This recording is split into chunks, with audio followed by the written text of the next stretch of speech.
When you think of direct competitors in the twin-cylinder cafe racer segment, two motorcycles immediately spring to mind: the Triumph Thruxton RS and the BMW R NineT racer.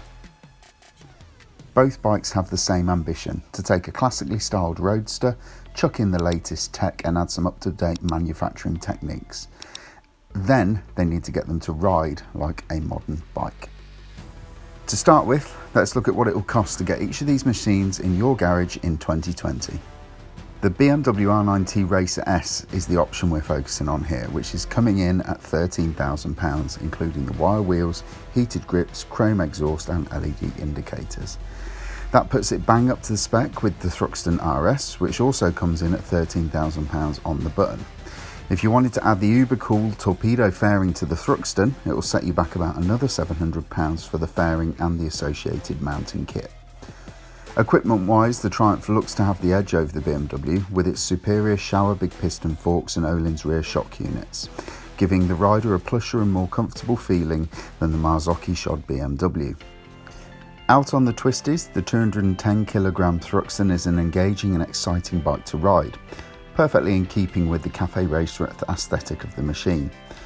The 220kg R NineT, on the other hand, feels like a thoroughly modern bike, and if it was lap times that you're after, the R NineT would probably have it just by a nose. Engine specs for the two machines are also spookily similar, with the Triumph putting out a claimed 103 bhp and the R NineT making 110. Torque for these twin-cylinder machines is again very close, with the Thruxton producing a claimed 82 foot-pound at 4,250 RPM and the R NineT producing 87 foot-pound at 6,000 RPM.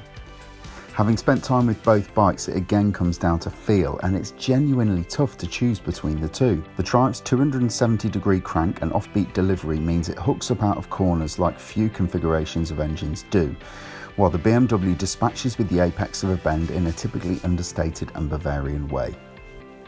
If one thing would sway me either way on the engine front, it would be that the Triumph feels and sounds more authentically retro.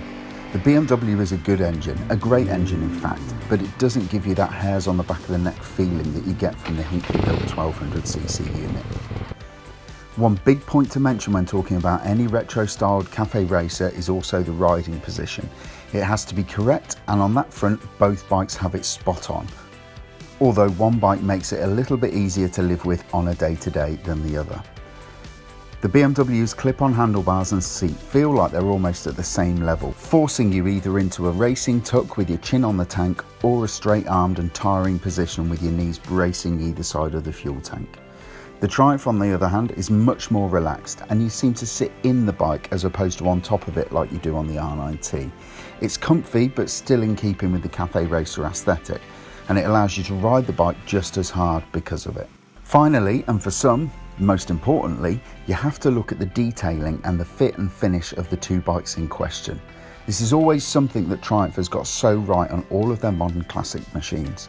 They finish them beautifully, from the fuel injection system that's disguised as carbs, to the way they hide all but the most important pieces of plumbing and pipework within the frame of the bikes.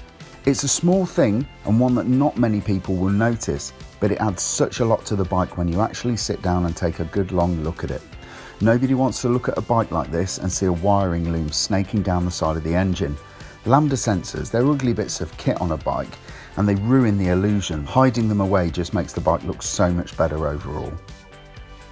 With this head-to-head, it's a very close fight, and we could go on for hours at length dissecting the two machines in even finer detail. But for us, we think the Thruxton has edged it on this one. It's the more authentic, more engaging and better looking of the two machines in question. Whether you agree or disagree with the verdict, please do let us know in the comments below. We genuinely do go through them and try to answer as many as we can. Also, don't forget to hit like and subscribe for more of the best motorcycle news, reviews and gossip.